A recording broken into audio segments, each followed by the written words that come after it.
Bueno, buenos días. Hoy acaba el año académico en esta asignatura, este ciclo de conferencia de cultura contemporánea, y nunca mejor expresado que cultura contemporánea, porque trasciende de alguna manera lo que es habitual en el ciclo, que es la arquitectura, el proyecto arquitectónico y la labor del arquitecto como profesional. Normalmente como profesional libre, aunque bien es verdad que hay algunas conferencias que denominamos tangenciales, en las que aparecen conferenciantes que hablan de, bueno, pues temas relacionados con más o menos directamente con la arquitectura, desde la sociología, la filosofía, la antropología, el cine o incluso la música, ¿no? Hoy se trataría también de uno de estos, aunque más ligado a la arquitectura, pero de unos procesos más tangenciales, en cuanto en que no solo es un proceso meramente arquitectónico, con muchas comillas en medio, ¿no?, a lo que estamos acostumbrados a ver, sino que incluso en la propia denominación del colectivo de paisaje urbano, paisaje transversal, ellos se autodefinen como, y lo dejan meridianamente claro en su currículum, como oficina de innovación urbana. Más allá de los posibles significados o la polisemia que puede representar esa conjunción de palabras, lo que nos van a narrar es una experiencia que ha tocado de alguna manera fin, o sea, que se ha podido completar, aunque no esté acabada, o que si no está acabada o está acabada, ¿no?, pero que no ha sido única, sino que ha habido experiencias anteriores que han terminado por, en Olot, tener la experiencia completa. Bueno, no, sin más preámbulo y sin querer extenderme más, porque los protagonistas no soy yo, son ellos. Aparte de ellos, que son John y Pilar, van a intervenir estudiantes de la escuela o ya egresados de la escuela, que aunque no forman parte de la Oficina de Innovación Urbana, sí que están próximos y que están en la misma manera de pensamiento y forma de actuación con vosotros. Pues muchas gracias, Paco. También muchísimas gracias a José Pérez de Lama, que ha sido el máximo valedor de nuestra presencia aquí. Así que si luego tenéis que echar las culpas a alguien, se las echáis a él. Bueno, como bien ha comentado Paco, hemos puesto esta diapositiva. Paisaje Transversal somos una oficina de innovación urbana. Con esa denominación, que tiene toda una intención en relación a, por una parte, a reivindicarnos como algo más que colectivo, que es como una denominación que está muy en boga, pero que creo que se queda un poco pequeña en función de los trabajos que realizamos y en función de nuestra propia estructura empresarial. Y también la de innovación urbana tiene que ver con trascender la ortodoxia urbanística y empezarnos a situar en otros parámetros de intervención en la ciudad y el territorio. Esta primera diapositiva tiene que ver un poco con nuestro trabajo, es decir, en cómo estamos hoy en día viviendo un momento de cambio de época absolutamente convulso, principalmente desde hace 3 años, por los acontecimientos que supongo que todos conocéis, y cómo desde el urbanismo, desde la arquitectura, empezamos a ensalzar discursos en torno a la participación ciudadana, y cómo muchas veces pues todo eso, lo que nosotros podemos aportar, pues es una cosa muy, ¿no?, muy mínima y en realidad que se inserta en un contexto de descontento social muy amplio.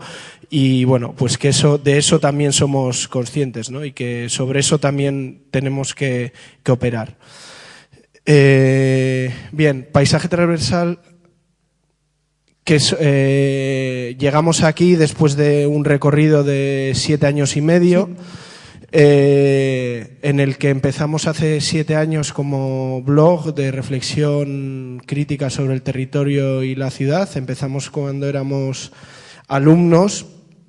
Y yo creo que esto es importante describir un poco brevemente el proceso que hemos sufrido de transformación continua y todos los pasos que hemos dado, porque el hecho de que estemos donde estemos es producto principalmente de una decisión inicial, que es apartarnos del discurso oficial de todas las escuelas de arquitectura que fomentan la arquitectura espectáculo, muy marcados por parámetros arquitectónicos, y empezar a investigar nuevas formas de pensamiento en torno a la ciudad y el territorio. De ahí, con el blog, pues empezamos a desarrollar talleres, conferencias como casi complementos pedagógicos a los programas vigentes en la Escuela de Arquitectura, en la que por primera vez empezamos a traer a la Escuela de Arquitectura a sociólogos, antropólogos, psicólogos, biólogos, etcétera, lo cual nos causa estupor en la jefatura de estudios, porque dicen, bueno, pero ¿qué hace un sociólogo dando una charla, ¿no?, en una Escuela de Arquitectura? Es importante la transversalidad disciplinar. De ahí pasamos a ser asociación universitaria en 2009. En noviembre de 2011 abrimos nuestra primera oficina y montamos lo que es una asociación cultural, y ya empezamos nuestra labor profesional. Creo que ahí, también es importante los pasitos que hemos ido dando, porque aquí la mayoría principalmente sois estudiantes y es ¿cómo os ganáis la vida?, ¿no?, que es la pregunta que siempre sale a la luz. Pues han ido habiendo diferentes pasos. Primero, pues después de la universidad no sabemos exactamente cuál es la estructura, la mejor estructura para enfrentarnos a los trabajos que queremos desarrollar, y la que nos resultó más fácil, el criterio más directo, y a posteriori nos dimos cuenta de que equivocado, pero eso también nos permite aprender. Nos constituimos como asociación, es lo que está diciendo Jon, y actualmente somos una empresa, una sociedad limitada laboral. Sí, el paso de ser asociación a ser una sociedad limitada laboral, pues tuvo que producirse en 2 años después, ¿no? Y ya desde hace un año, desde noviembre de 2013, pues ya trabajamos como sociedad limitada laboral, con nuestro plan de empresa, con un trabajo muy intenso que se deriva también de que participamos en el concurso de creación de empresas de la Politécnica, lo cual nos dio una perspectiva empresarial en torno a nuestra práctica profesional de la cual pues las escuelas de arquitectura carecen, y es fundamental para desarrollar nuestro trabajo y nuestra vía profesional. Y pues de ahí empezamos ya veníamos trabajando en diferentes trabajos desde 4 puntos de vista. Por una parte, la transdisciplinariedad, entender que la complejidad del territorio y la ciudad requieren de visiones disciplinares múltiples que converjan desde el inicio de los proyectos en la construcción de esos proyectos. En este sentido, pues nosotros somos 5 socios que somos arquitectos urbanistas, pero tenemos una mente transdisciplinar, ¿no? Porque es mucho más barato tener una mente transdisciplinar que tener un equipo transdisciplinar. No es que hayamos nacido con una mente transdisciplinar y somos unos privilegiados, es que nos preocupamos por pensar en diferentes direcciones. El tema de la participación también como eje central de todos los procesos, en el cual incorporar a las diferentes perspectivas de los agentes que intervienen en el territorio, y desde luego la ciudadanía como núcleo o como leitmotiv de los procesos.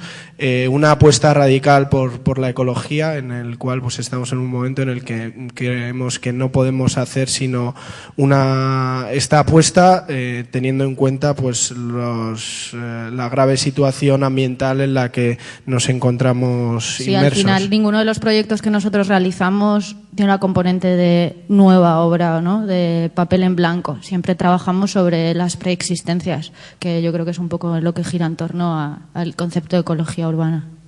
Y luego, desde luego, por la aplicación de las herramientas digitales en los procesos, ¿no? Consideramos que, evidentemente, toda la parte física es importante, pero que las herramientas digitales abren todo un campo de experimentación y de resolución de problemáticas y dinámicas que es importante que empecemos a incorporar a los procesos Sí, principalmente urbanos. Para llegar a mayor cantidad de gente, ¿no? O sea, al final esto es en nuestro caso, lo que está más vinculado es en el tema de la comunicación, es en lo que más lo utilizamos.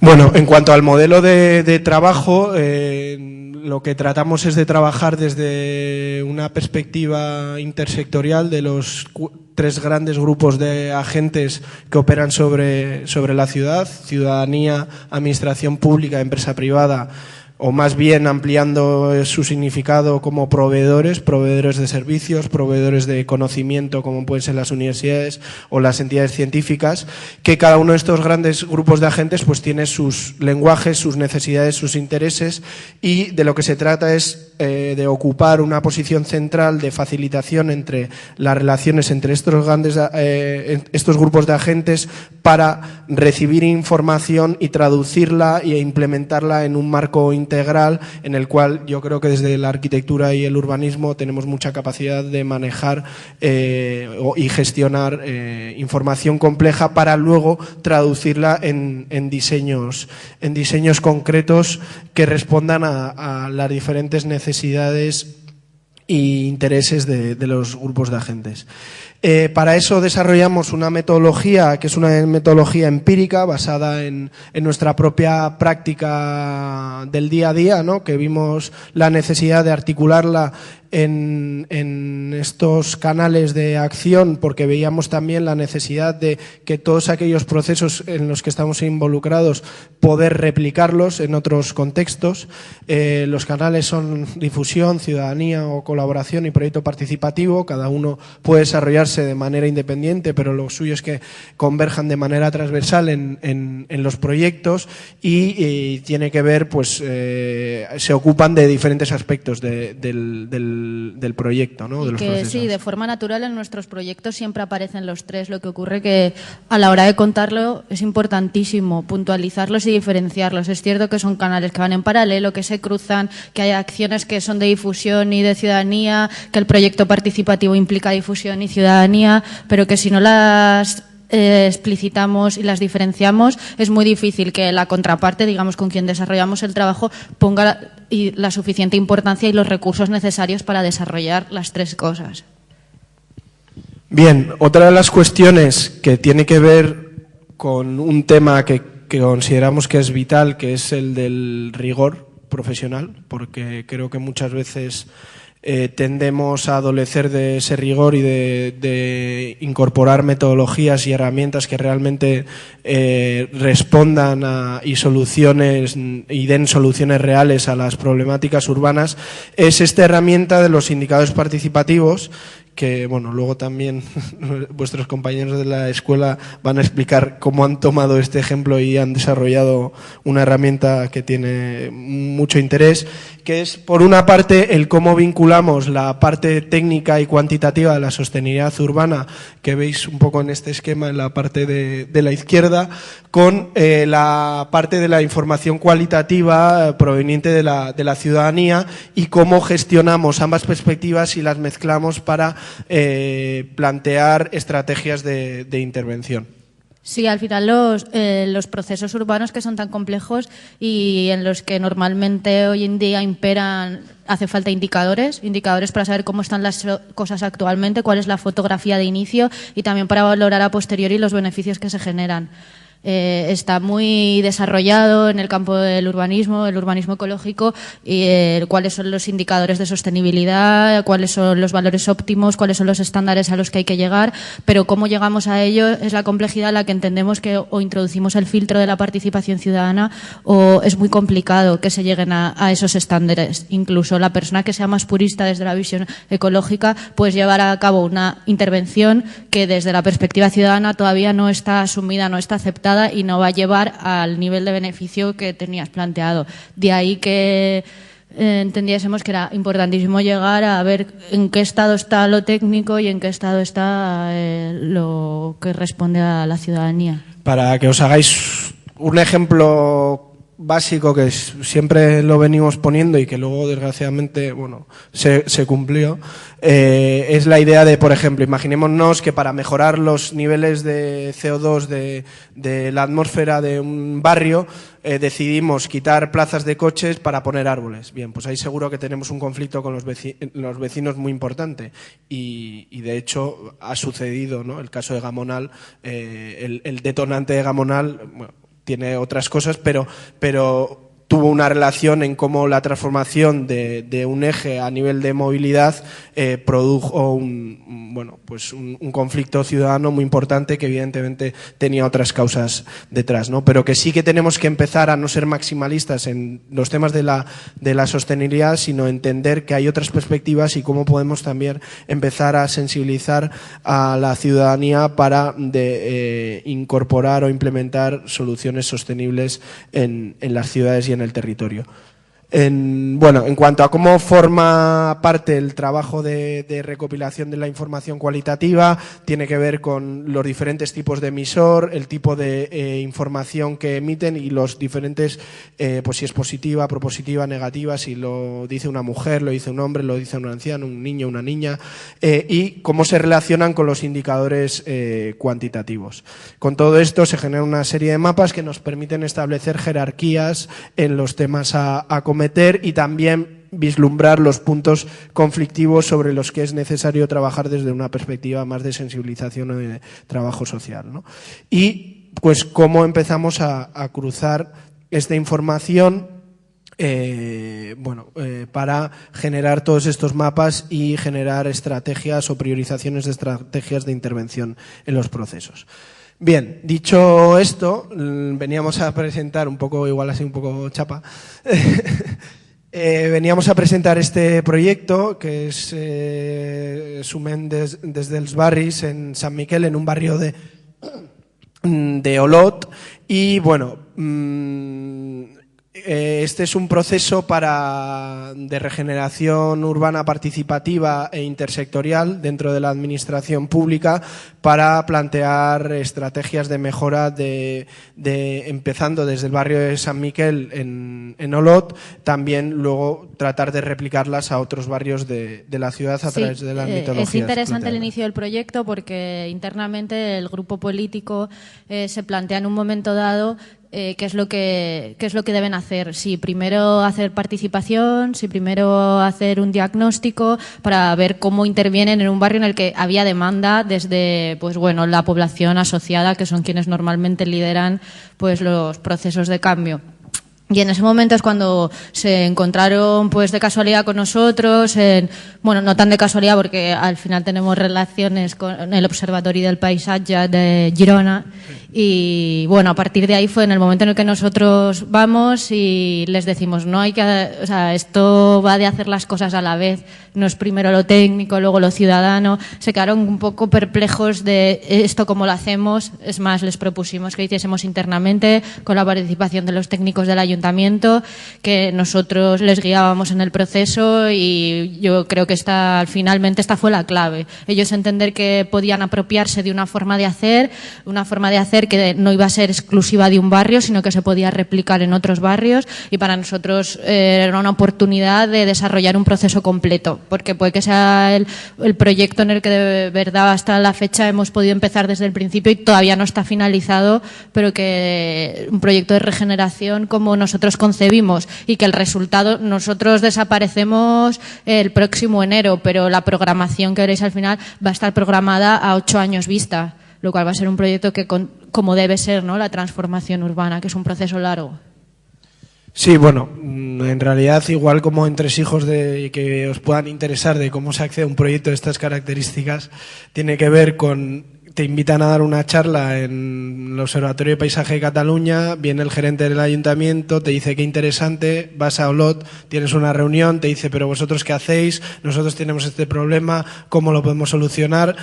Te vuelves a Madrid pues pensando que aquello se ha acabado porque no han entendido nada ni tú te has sabido explicar, te vuelven a llamar, vuelves a ir, entonces ya con un aprendizaje de cómo explicar las cosas que haces a la administración con un lenguaje más prosaico, por así decirlo, bueno, o más cercano. Y luego te vuelven a llamar y no saben, y luego te dicen que vienen a Madrid a visitaros, ya que les contéis con un grupo político, con 3 políticos, que los tienes que llevar a pasear, a contarles, meterlos dentro del ayuntamiento, o sea que son procesos largos. Y luego ya cuando van a tomar la decisión preguntan a ver si no hay un equipo catalán que haga lo mismo. Entonces ya finalmente deciden apostar por nosotros a pesar de que seamos de Madrid. Yo creo que el hecho de que tuviésemos 2 vascos en el equipo también ayudó bastante. No, bueno, somos un equipo multiterritorial. Eso también. Bueno, y eso. Entonces... este proceso lo van a explicar los alumnos porque cuando nos llamó José, nos comentó, oye, que hay aquí un grupo de alumnos que han tomado como caso de estudio para mi asignatura el proyecto de Olot, y nos quedamos así perplejos. Y nos pareció muy interesante el hecho de que nosotros siempre todos los procesos a través de nuestro blog los vamos visibilizando y los vamos haciendo transparentes precisamente para este tipo de situaciones, ¿no? O sea, nos hemos encontrado con gente de México que está utilizando nuestras metodologías en México, ¿no? Y creo que eso es también una de las cuestiones relevantes de cómo vamos explicando y de nuestra manera de hacer.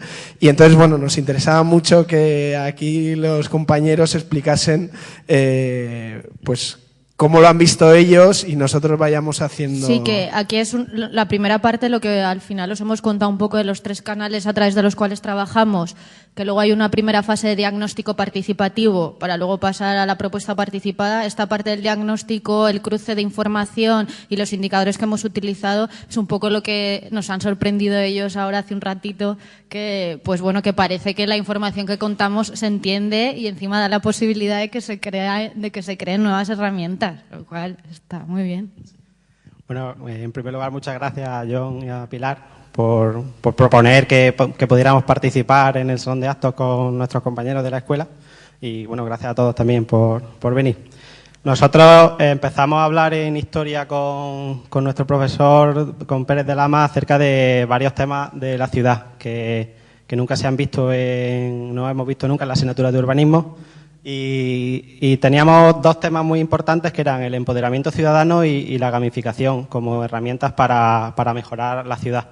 Entonces, el barrio de Olot, el proceso que hacen ellos en paisaje transversal, nos interesó porque usan realmente esas 2 herramientas y nos parecía una manera muy interesante de contarle a la clase cómo lo habíamos visto.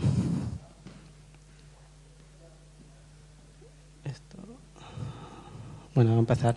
Un poco como hayan contado ellos, el proceso participativo y la parte del estudio técnico, que es la introducción.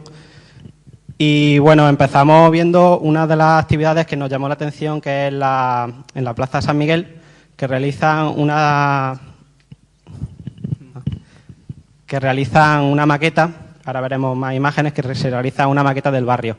La idea que tienen es que el primer contacto con las asociaciones de vecinos, como ya han dicho, que es a través de las asociaciones de vecinos las que un poco piden al ayuntamiento que tienen un problema, y el ayuntamiento busca eso para buscar una solución, que es lo que nos interesaba del empoderamiento ciudadano, que son, cuando nos dicen en la escuela que no hay trabajo para los arquitectos, que está la cosa muy mal, en realidad trabajo sí que hay muchas cosas que hacer, pero lo que no hay es dinero para pagarlo, porque la administración no puede. Entonces, aquí cuenta cómo hacen una maqueta para exponer en una de las plazas, se queda con las asociaciones de vecinos para que se reúnan y puedan participar y jugar con ellos. En este proceso en particular, dividen a los grupos, dividen a todos los que están allí en equipos. en grupo y se les va haciendo preguntas acerca del barrio, de cómo funciona o de características del barrio. Con cada pregunta acertada pues se van rellenando esos trocitos de madera que veis, pues las maquetas del barrio se van rellenando y se le va dando puntos. Es una manera un poco de que todos los vecinos establezcan unos lazos de comunidad y potenciar eso y empezar a buscar una dinámica positiva. Bueno, como veis, esta es la imagen del día que se hace en una de las plazas, con los niños jugando, con varios de los equipos, que seguro que fue una experiencia muy interesante. Sí, aquí hay una cosa que, bueno, en realidad lo del tema del juego también nos permite, a través de generar estos espacios más lúdicos de participación, por una parte atraer a más gente y por otra parte que estas dinámicas nos permitan implementar, ¿no? o hacer un diagnóstico participativo, porque mientras están jugando la gente está aportando ideas y está haciendo un análisis sin casi ellos darse cuenta de que lo están haciendo, pero desde tu perspectiva más técnica hay mucha información que obtienes de este tipo de procesos. Sí, claro, eso es la segunda parte del juego. Una vez que toda la maqueta se encuentra completa, se le empiezan a preguntar a los participantes qué mejorarían del barrio y qué es lo que podrían cambiar. También en el proceso en el barrio de Olot, una de las partes más importantes es que se consigue un local que se pone allí, que era una antigua pescadería, donde consiguen poner la maqueta que se quede de forma...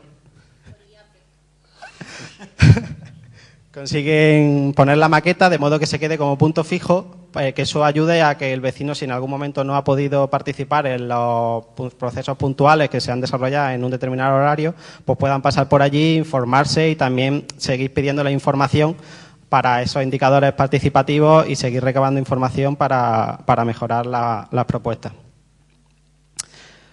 No solo se hace con las asociaciones de vecinos, sino que también se intenta conseguir la información de otros grupos sociales, ya sean inmigrantes o también en colegios y en institutos, con diversas actividades donde se vuelve a llevar la maqueta, se vuelve a pedir información, se vuelve a realizar ese proceso de juego y de gamificación que ayuda a recoger información sin que en realidad parezca que están realmente trabajando para su propio barrio, sino que realmente están disfrutando.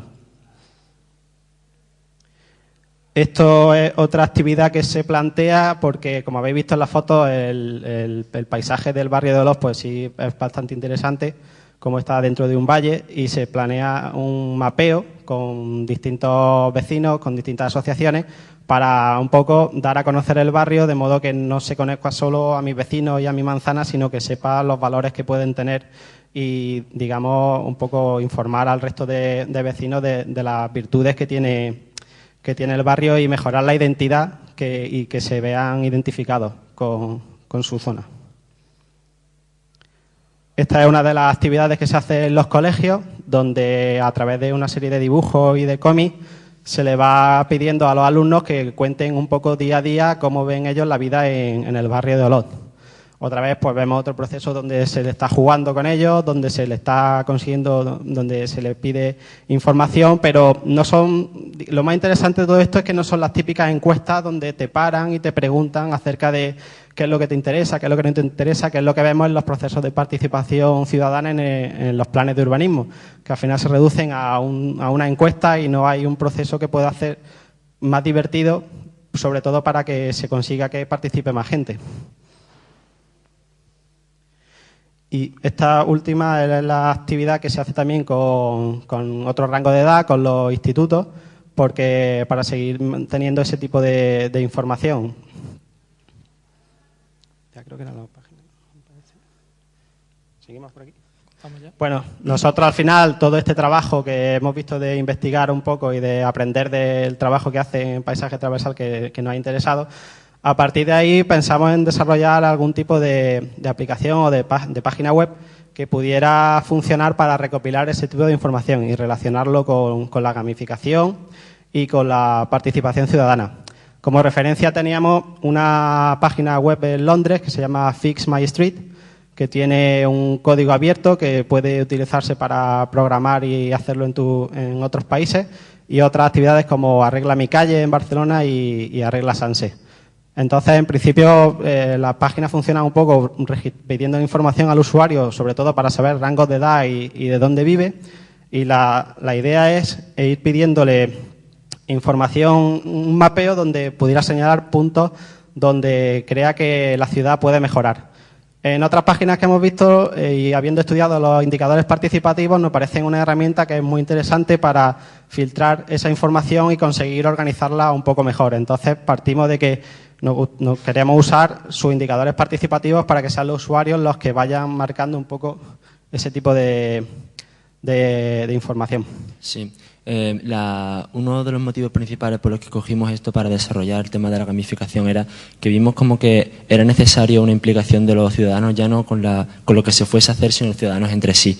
Y vimos también como algo muy actual el tema de las redes y como algo que puede funcionar, a ellos les ha funcionado, ¿no? Los casos puntuales, ¿no? Una oficina a largo plazo a la cual se puede poner una opinión, pero algo también que puede inmortalizar las opiniones y puede dar lugar a un debate entre los ciudadanos que podría ser esta plataforma.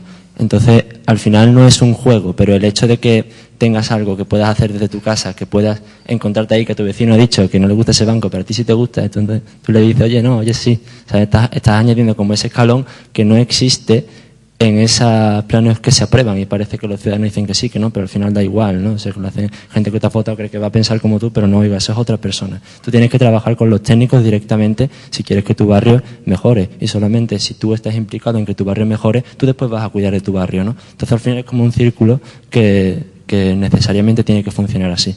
Por eso hemos visto grandísimo interés en el trabajo de paisaje transversal. Bueno, también a la hora de introducir elementos en el mapa seguimos un poco con lo que ponen en indicadores participativos, donde se ponga propuestas negativas, propuestas positivas y las, bueno, que indiquen cosas que sean negativas, cosas positivas y cosas propositivas con un comentario y luego se clasifique dentro de los indicadores participativos con su icono correspondiente. Aquí a la derecha lo que pasa es que la imagen no se ve bien, pero es un poco el ranking de los barrios como para una votación de qué barrios están más interesados en participar, qué rangos de edades son los que están votando más y qué indicadores o qué problemas son los que parece que destacan. Leo, después de visualizar, pues gracias por participar. Sí. Sí, la última, sí, está la. Bueno, una de las cosas en las que querimos avanzar de cierta manera en el desarrollo de la herramienta impar de los compañeros de Paisaje Transversal era en conseguirle una automatización de esta visualización de datos. Es decir, uno de los problemas que nos encontrábamos es que una vez que tenemos los datos y según se va actualizando esa página web, vamos teniendo mayor cantidad de datos. Entonces, cada vez que queríamos generar una imagen que nos ayudara a su interpretación y a su visualización entre los indicadores de la herramienta impar y los indicadores que tenemos de participativo de la ciudadanía, era que teníamos que volver a realizar una y otra vez esos gráficos. Entonces, ¿qué hemos hecho? Hemos hecho un proceso de automatización a través de una definición de Grasshopper que nos permite tener una entrada directa en una de nuestras fichas de la definición del volcado de la base de datos. Con esto conseguimos que automáticamente tener una imagen gráfica que nos permita una reinterpretación de esos datos. De manera que esos datos aparte podemos seleccionar qué indicadores o qué rango de edad queremos ver, o si queremos ver un rango de edad de 17 a 18 años, si queremos ver solo la opinión de los vecinos, si queremos ver solo los indicadores ambientales, solo los indicadores funcionales. Entonces, con lo que conseguimos es simplemente darle una mayor agilidad y acercar aún más la herramienta a un mayor número de gente y hacerla más transversal, por decirlo de alguna manera. Bueno, no sé, ¿cómo vamos de tiempo? Porque esta es la parte del diagnóstico de Olot, ¿no? Que hemos... Sí. Luego lo que pasa es que todo esto, en realidad, lo que conseguimos... el diagnóstico, hay un documento en nuestro blog que os lo podéis descargar y en el que se explica cómo llegamos a generar los diferentes indicadores participativos, tanto a nivel técnico como a nivel de la participación de las percepciones ciudadanas, y cómo los cruzamos, ¿vale? O sea, esta es la simplificación de los resultados que obtuvimos, que en la parte de la izquierda veis hay muchísimos indicadores de sostenibilidad. Hemos cogido los que actualmente son públicos, de la guía tiene un nombre bastante largo, Ministerio de Fomento. Sí, es descargable, es pública, ahora mismo no me acuerdo exactamente el documento, pero es la guía de auditoría de espacios sostenibles en el territorio, nuevos territorios y territorios preexistentes. Y bueno, la tuvimos que completar con otros indicadores, por ejemplo, de paisaje, que ahí tuvimos que ver bibliografía, ver qué tipo de indicador podíamos utilizar técnico que lo valorase, porque precisamente NOLOT es un elemento clave.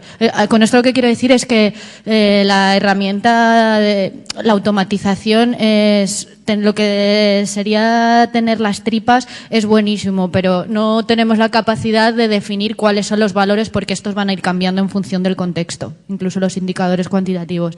Y respecto a lo cualitativo, igual, ahí en función del territorio, pues tomas una serie de decisiones sobre cuáles son los temas sobre los que quieres recoger información. Y bueno, ahí aparece a la derecha la cantidad de información de en qué aspectos están hablando de forma negativa, de forma positiva y de forma propositiva, y en qué elementos se concentra más cantidad de opiniones, que ahí pues aparece el 14% en el espacio convivencial.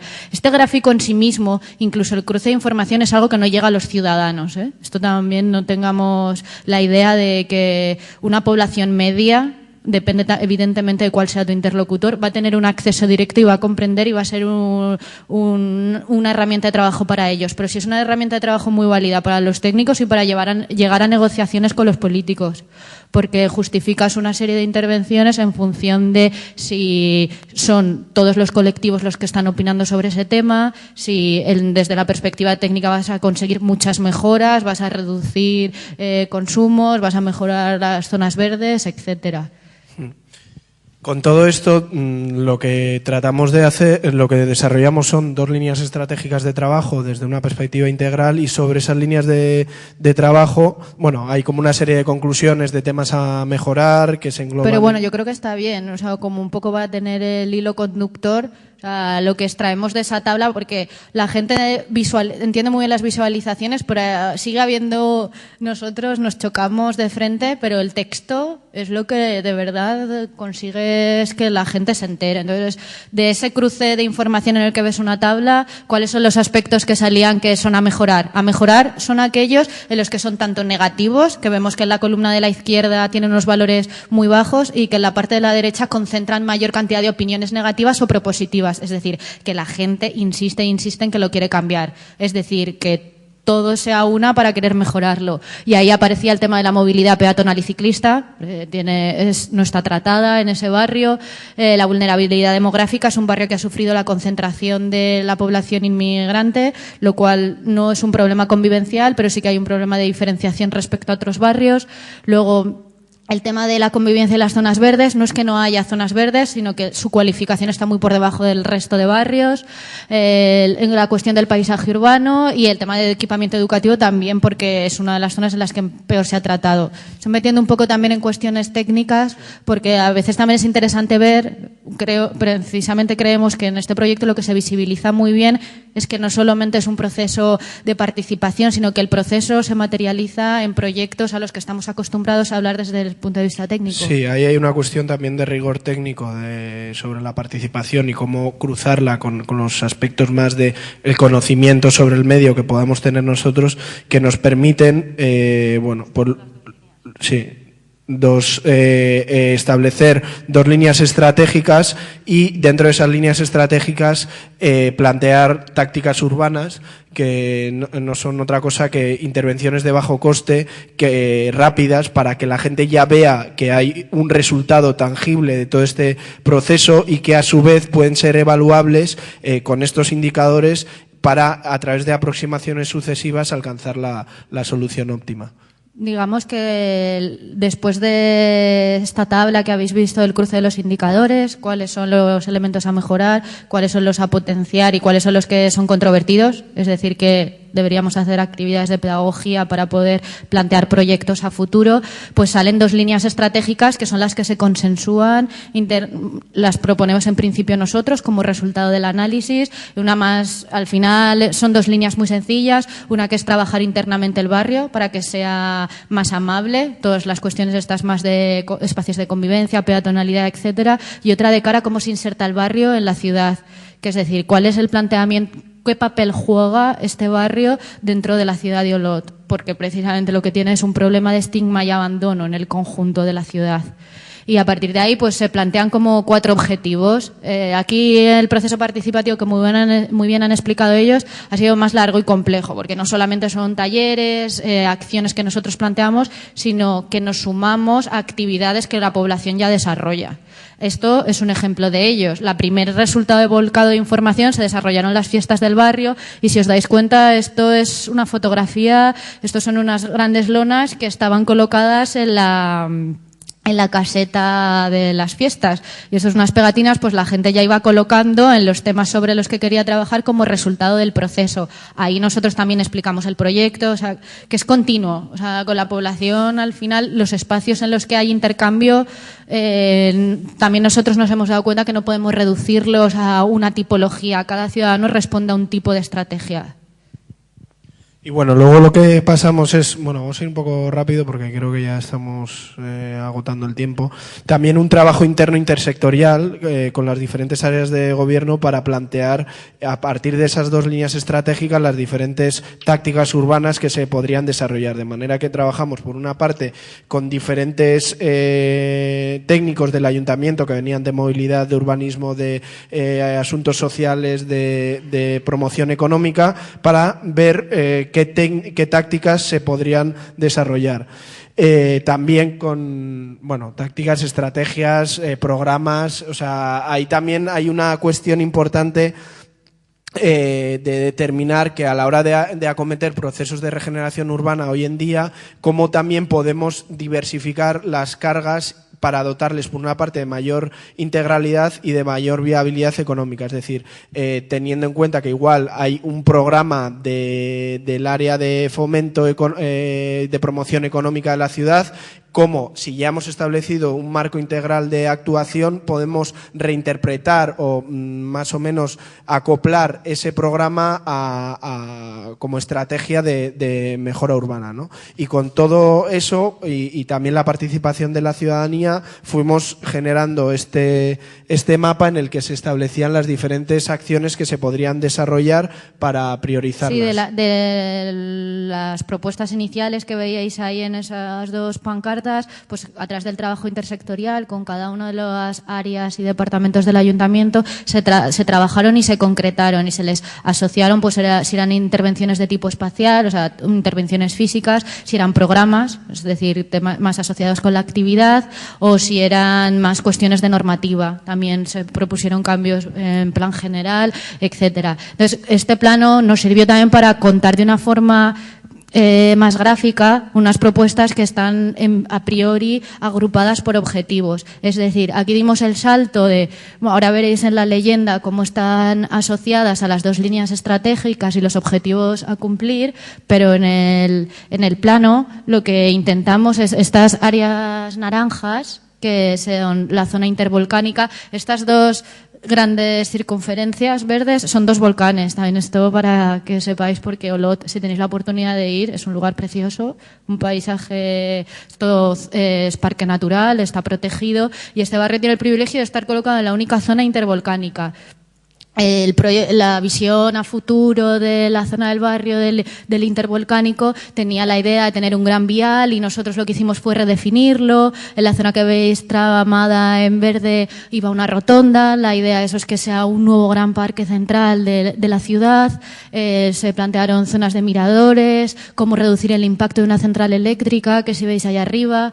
Luego la parte central sería el otro eje, que es la Avinguda Girona, que es la puerta de entrada a la ciudad, O sea, es un barrio, es uno de los barrios límite de Olot y es una de las puertas de entrada que menos se ha trabajado y menos se ha tratado. Está deteriorada, pero tiene una gran historia y una gran virtud, que es uno de los elementos a potenciar, que hay mucha diversidad, mantiene el tejido comercial, hay espacios como naves industriales que se pueden redefinir y bueno, ahí hay, si nos metes, es un proyecto, como os podéis dar cuenta, extenso y pormenorizarlo es complejo, pero bueno, más que complejo, que nos podemos enrollar 3 horas.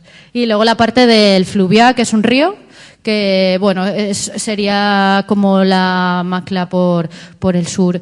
Y bueno, también entraban es interesante también que el barrio no lo tratamos de una forma aislada, siempre hay que definir límites y ámbitos cuando trabajamos en una zona, un territorio, es como lo primero, donde acaba vuestro proyecto, y ahí también conseguimos romper un poco esta idea y entender que el proyecto pues se extiende tanto hacia el núcleo antic como hacia el barrio del Estríes, y hay propuestas que implican a sus límites también como forma de extenderlo.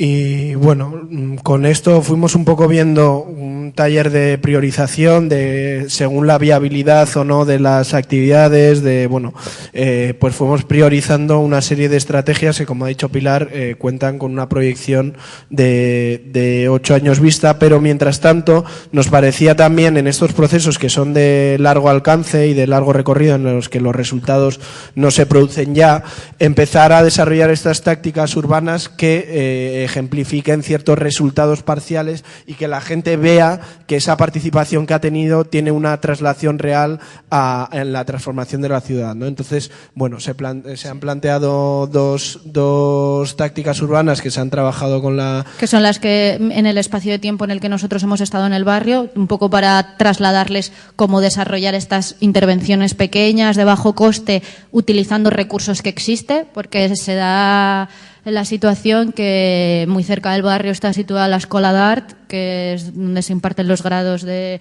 Bellas Artes y demás. Entonces ellos tienen una cantidad de recursos humanos de estudiantes de último curso que pueden desarrollar intervenciones que apoyen al barrio hacia la transformación. Y una de ellas fue la de la dinamización de la Avinguda Girona. Se trabajó además dentro de la escuela con comerciantes, con técnicos de la administración, asistieron también los políticos, lo cual, además de revertir al barrio, introduce una nueva dinámica de hacer las cosas, en las que también, tanto en la escuela, en la universidad, se introduce el barrio como que la escuela sale al barrio. Ahí aparece esa intervención, se ha desarrollado, además pone en valor una serie de... es una lectura histórica, se ha decorado la calle y hay un juego en el que se invita a los niños a ir por los comercios, tienen que encontrar un gatito que está escondido y bueno, es una forma de atractor, de llevar a la gente a una de las avenidas más importantes de la ciudad y reconocerla y descubrir la importancia y la historia de sus edificios. Paralelamente estamos con otra, que es lo que aparece ahí a la derecha abajo, que es una plaza, la plaza principal del barrio, que está construida con bloque de hormigón, está deteriorado y la idea es simplemente de pintarla. Ahí están señalizadas las zonas que se van a pintar y se está trabajando pues gamas de color, se ha decidido con los vecinos y ahora pues bueno, esperamos en enero se hará la intervención pintando también pues la comunidad y la gente de la Escola d'Art. Y bueno, eso es todo de momento. Muchas gracias. Sí.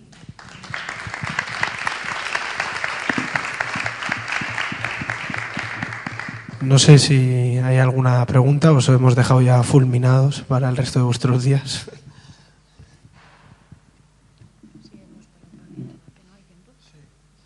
Sí. A ver, 2. Isa y...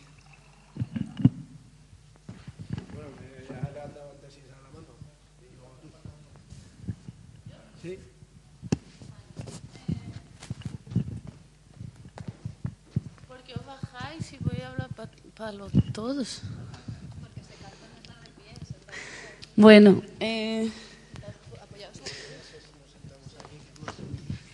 enhorabuena porque generar una manera de trabajar que se apropie a este nivel, a mí me parece que es estar haciendo las cosas bien. Yo no tenía ganas de venir a la escuela, pero claramente había que venir. Así que enhorabuena al profe que hizo, o que, bueno, que supo ver que había esta gente. Bueno, ha sido muy emocionante para mí escuchar. Yo nunca había escuchado a alguien hablar del proyecto de otra persona que está delante. Y me pareció súper bonito. Entonces, enhorabuena Paisaje y enhorabuena a los chicos. Y ya solo os quería decir que os va a flipar que en enero el Instituto de Estadística de Andalucía saca la geolocalización del censo. ¿Lo sabéis eso? En hasta 250 metros de... O sea que, bueno, que está súper interesante para cruzarlo previamente, incluso hacer la participación o abrir la web a la participación. Se puede saber qué perfil de gente tienes en cada... Bueno, es que ya que estáis en eso, si os apetece seguir, por la gente de geografía que trabajan con los SIG, ahí está todo, o sea, hay mucha información en Excel, súper incómodos, que si los traducís, yo los miraré. Así que nada, enhorabuena. Incluso si te metes en la página de Catastro, te permite descargar los datos directamente ya como SIC. O sea, lo único que tienes que tener es certificado digital y a través de software como el que has visto antes de Grasshopper, te permite a través de la herramienta Mercat hacer un levantamiento real de cualquier zona de España directamente y tener un modelo sin tener que hacer el levantamiento a mano como lo hemos hecho hasta ahora. Y no solo eso, sino incluir datos históricos, densidad de población, toda la información que la capa SIC contenga la puedes tratar como tú quieras. Entonces, lo que tú estás diciendo es la verdad que sí que ¿Y sabes qué? Yo metería, me parece el dato, el dinero público que se ha estado metiendo en cada cosa. Claro, o sea, pero esto pero bueno, yo propongo. Sí. A mí es que no me da tiempo. La suerte que tuvimos en Olot es que hay un área de información del territorio, o sea, que todas las capas están georreferenciadas y entonces para sacar la información de los indicadores de sostenibilidad pues fue muy fácil, pero que, vamos, eso, porque lo sepas. Bueno, varias preguntas. Una por un lado, lo de, no sé si nos podéis avanzar algo de lo de Alcalá, que es un proyecto aquí al lado de Sevilla, bueno, la provincia de Sevilla, y luego yo es que tengo curiosidad. Entonces yo la verdad que cuando conocí a John que era más bien portavoz de Acampada Sol, ¿no? Y en la época grande del 15M, y no sé, pero sí me interesa un poco si de esa experiencia no sé, de ocupar la calle y construir una ciudad temporal en conflicto y tal, no sé si vosotros incorporáis a vuestra práctica ahora más profesional, no sé si se llaman así, ideas o cuestiones o cosas, ¿no? Bueno, lo de Alcalá, decir que es un proyecto que ha empezado hace muy poco, es un proyecto pequeñito, dentro de poco abriremos pues un pequeño blog para empezar a contarlo igual que lo de Olot, pero bueno, no sé si conocéis que en Alcalá se le concedió en 2007 un plan urban, que es un plan de regeneración integral en la zona de San Miguel del Castillo.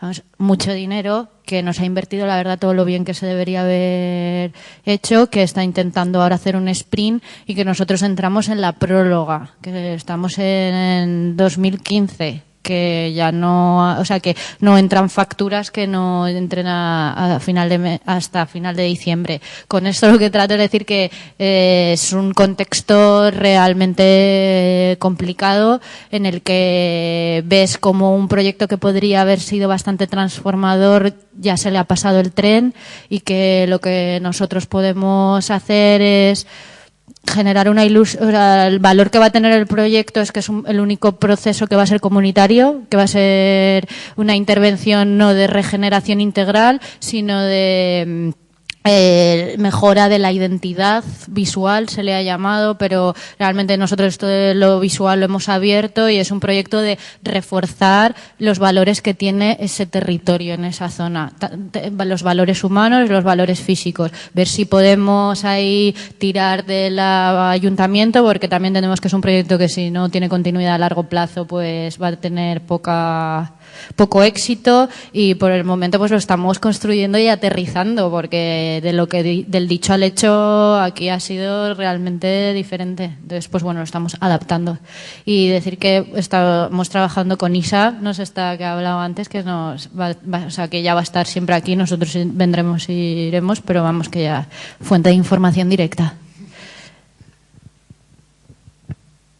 Sí, bueno, también sobre eso de lo de Alcalá, yo creo que es importante el hecho de remarcar que nosotros cuando nos adjudican esa licitación tiene un planteamiento de intervención en el espacio público, pero que luego cuando vamos ahí vemos que la problemática social y toda la historia previa de cómo se ha desarrollado el Urban nos hace repensar o desde luego plantearnos que igual eso ya no tiene mucho sentido, sino que hay que plantear otras estrategias, ¿no? Y yo creo que eso también es muy importante, porque sobre todo en una escuela de arquitectura que parece que, ¿no?, la gente llega aquí, proyecta su cosa y como que el contexto es lo peor, ¿no? O sea, en realidad tú vas a poner tu edificio ahí para embellecer el contexto y en realidad los condicionantes del contexto te estorban, ¿no?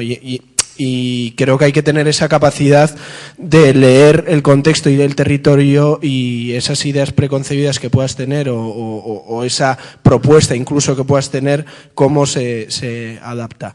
Y en cuanto a la segunda pregunta, yo creo que evidentemente ha habido una influencia, ¿no? Yo ya a nivel personal pues más grande, pero creo que ha habido grandes aprendizajes dentro del movimiento 15M que tratamos de aplicar, que es entender la hibridación de los procesos a nivel digital y físico, ¿no? Esas dinámicas participativas que tienen que ver con lo digital, que luego transforman también pues en forma de acampadas, etcétera. Y cómo se establece ese bucle de retroalimentación entre lo físico y digital para desarrollar estrategias híbridas de participación, todo el uso de las redes, todo el uso de las diferentes mecánicas de trabajo y luego también el trabajo a nivel comunitario de gestión de grupos, de plantear ideas, y a nivel de metodologías participativas yo creo que también ha tenido una gran influencia, y sobre todo yo creo que la mayor influencia de todo aquello fue el hecho de que hay un cambio de conciencia también en la administración pública. O sea, la gente, desde la ciudadanía y desde los movimientos sociales, el hecho de la presión que se está ejerciendo y de la constante movilización tiene una influencia importante para que gente como nosotros pueda ser escuchada y se le dé la oportunidad de desarrollar este tipo de procesos, que yo creo que sin todo este proceso de 3 años pues sería mucho más complejo y mucho más difícil acceder a ello. Una pregunta, bueno, me la has dejado en bandeja, ya la tenía pensada antes, pero creo que hay, o al menos lo intuyo, que depende de quién está al frente de la administración para que esos procesos sean viables o no inviables, sino que incluso ni se convoque, ¿no?, el tema, ¿no? En fin, bueno, estamos hartos de... Bueno, nosotros hemos trabajado con ayuntamientos del PP, desde el PP hasta Bildu. Y evidentemente no tiene tanto que ver con el sesgo político, sino con tus interlocutores dentro de la administración. Tienen que ver con las personas. Es decir, de repente te encuentras en administraciones que a priori no encajaría. El caso de Olot es un ayuntamiento de CIU, un ayuntamiento de derechas en principio, ¿no? Sin embargo, encuentras a interlocutores que son personas que ven el valor de lo que tú les estás proponiendo y apuestan por ello, ¿no? Entonces, yo creo que en toda esta trayectoria que hemos tenido nos damos cuenta que lo importante es las personas que te encuentras dentro de la administración y su valía, ¿no? Eso que llaman, muchas veces yo creo que dependemos mucho de lo que ahora se llaman emprendedores institucionales, ¿no? Gente que son capaces de pelear y apostar por formas diferentes de intervenir en la ciudad. Añadir que creo que eso es nuestra realidad y creo que sí es aplicable a ciudades pequeñas, pero en ciudades grandes no. En ciudades grandes es el partido político, es igual que cuando hablamos de políticas de Estado. Sí. O sea, nosotros en Madrid, muy complicado. Es imposible, pero incluso en Alcalá, que estabais hablando, os llaman es un problema político. In extremis. Sí. ¿Por qué? Porque el Ayuntamiento de Alcalá, que es muy complejo, es la tercera ciudad de la provincia de Sevilla, tiene unas dinámicas desde los años 70 muy ya confinadas y confirmadas, ¿no? Y incluso aparte de las peleas internas hasta del propio partido en el gobierno, que nunca ha dejado de ser desde las primeras elecciones partido en el gobierno, aunque ha tenido varios alcaldes del mismo signo político, es muy difícil convencer porque tienen otras dinámicas. Entonces, yo no sé los habitantes que tiene. Olot es pequeñito, no llega. No, menos. Claro, Alcalá estamos hablando de 70, 80.000 habitantes, ¿no? Entonces... Sí, pero por ejemplo, por eso que cuando hablamos de ciudades grandes, lo que ocurre es que depende del proceso, sí que son personas. Cuando hay directores técnicos o de diferentes áreas que tienen la capacidad de movilizar proyectos. Eso incluso en el Ayuntamiento de Madrid. Te encuentras que es una ciudad, el propio ayuntamiento, los propios departamentos y como al ser una ciudad hay una diversidad de técnicos muy capaces que pueden desplegar proyectos pequeños, pero no proyectos de ciudad, ni siquiera de transformación de barrios con una estrategia de este tipo, aunque haya quien nosotros ya tenemos relación y hemos podido iniciar cosas, pero que son muy difícilmente materializables, porque hay siempre una persona ahí arriba, pues que no lo veo, que prioriza otras cosas. Pero creo que estamos en un momento en el que es fácil colarla. O sea, nosotros tenemos la... Bueno, de aquí hasta mayo posiblemente se cuele casi todo.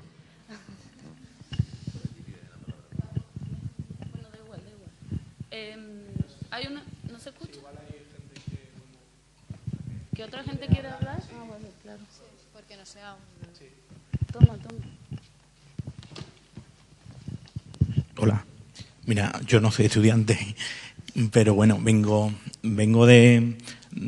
Conozco vuestra trayectoria desde hace 2 años en Valencia, en la Bienal. Y me resulta interesante compaginar el tema social con el tema urbanístico, para que la gente capte y tome de sí el entorno. Me enteré de lo de Alcalá. Me puse en contacto con vosotros y había alguna manera de seguir el proyecto de Alcalá, aparte de vía telemática, sino personalmente. Como está en proceso de construcción, como lo hemos revisado, redefinido y lo estamos construyendo, pero yo creo que evidentemente los espacios, o sea, las acciones en las que se debata lo que se va a hacer van a ser abiertas. Entonces, claro, se puede... Es más, creo es un proyecto que lo que quiere es sumar gente. Lo que pasa es que todavía no tengo la capacidad ahora de saber qué es hasta dónde vamos a poder llegar. Quizá mañana tenemos una reunión a ver si aclaramos un poco más cuáles van a ser los límites, pero creo que nuestra idea, por lo que estamos viendo, es sí enfocar el proyecto a que lo que haga sea poner en valor a personas y proyectos que existen. Entonces yo creo que es un espacio en el que, no sé si te refieres a participar como impulsor de cambio o como agente. Mira, te lo explico. Yo, como había dicho antes, trabajo en un pueblo, en el área técnica, y vuestras ideas sería a lo mejor del grupo de los técnicos que...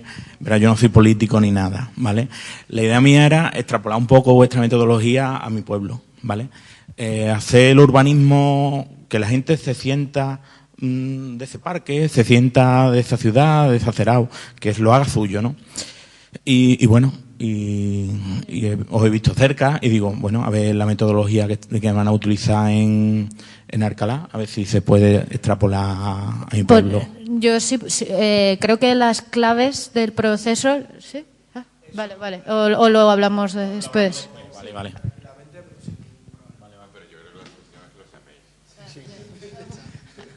Contrato. Sintiéndolo mucho, sobre todo por ellos, sé que están además a gusto sentados, pero nos tenemos que ir porque coincide que el horario de los que están filmando y demás, hoy tienen una comida como funcionarios de la escuela y demás, entonces los estamos secuestrando donde tenían que estar. Yo, sintiéndolo mucho, os damos a todos las gracias y te reitero que los llaméis, ¿no? De ellos saben, ¿no? O sea que, vale, venga, gracias.